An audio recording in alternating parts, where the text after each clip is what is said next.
कहानी आखिरी रोशनी का वादा। एक समय की बात है, पहाड़ों के बीच एक छोटा सा शहर था जिसका नाम था नूरपुर।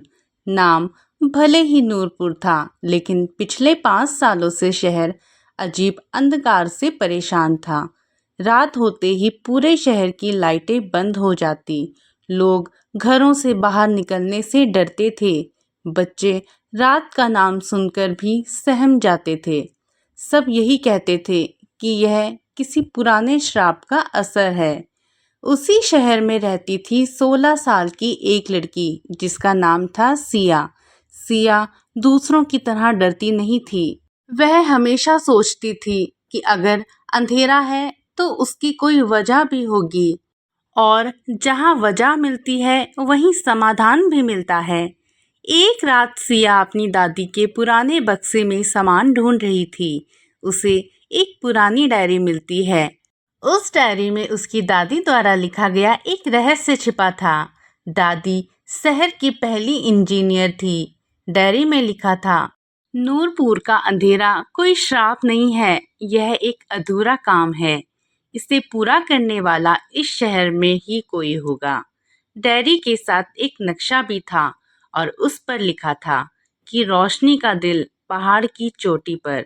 सिया ने डायरी बंद की और मन ही मन यह निर्णय लिया, वह इस रहस्य को जरूर सुलझाएगी। अगली सुबह उसने सबको बताया कि वह पहाड़ पर जाएगी, लेकिन सबने उसे रोका। किसी ने कहा वहाँ जंगली जानवर हैं, किसी ने कहा रात होते ही वहाँ अजीब आवाजें आती हैं। लेकिन सिया ने पहली बार अपने लिए निर्णय लिया। उसने कहा, डर को वही हराया जा सकता है जहाँ वह पैदा होता है। शाम होते ही सिया अपना छोटा सा बैग लेकर निकल पड़ी।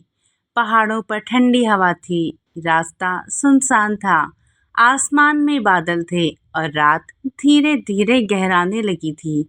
जैसे ही घड़ी ने 12 बजाए, सिया ने पहाड़ के बीचों बीच एक नीली चमक देखी। वह सावधानी से उस दिशा में बढ़ी।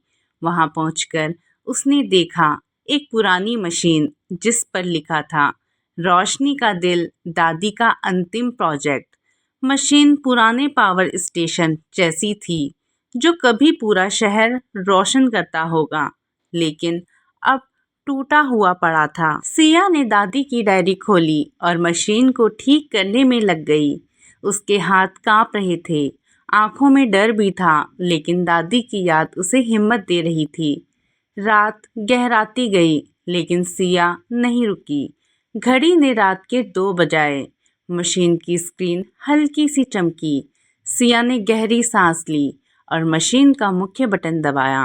एक तेज आवाज हुई, पहाड़ हिला, फिर दूर दूर तक रोशनी फैलने लगी। 5 साल बाद पहली बार पूरा नूरपुर रोशन हो उठा। घरों की लाइटें जली, सड़क पर लैंप चमके, लोग घरों से बाहर निकलकर खुशी से चिल्लाए।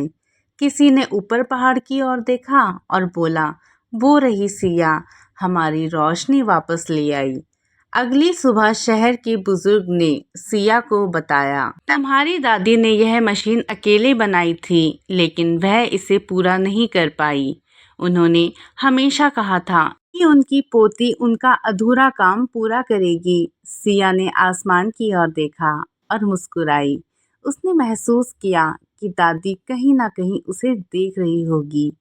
उस दिन नूरपुर ने सीखा कि अंधेरा बाहर नहीं, हमारे भीतर होता है। डर केवल तब तक बड़ा लगता है जब तक हम उसे चुनौती नहीं देते।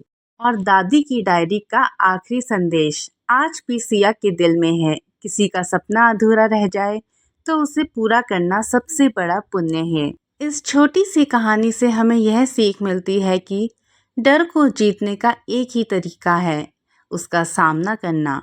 रोशनी हमेशा बाहर नहीं, हमारे अंदर से निकलती है।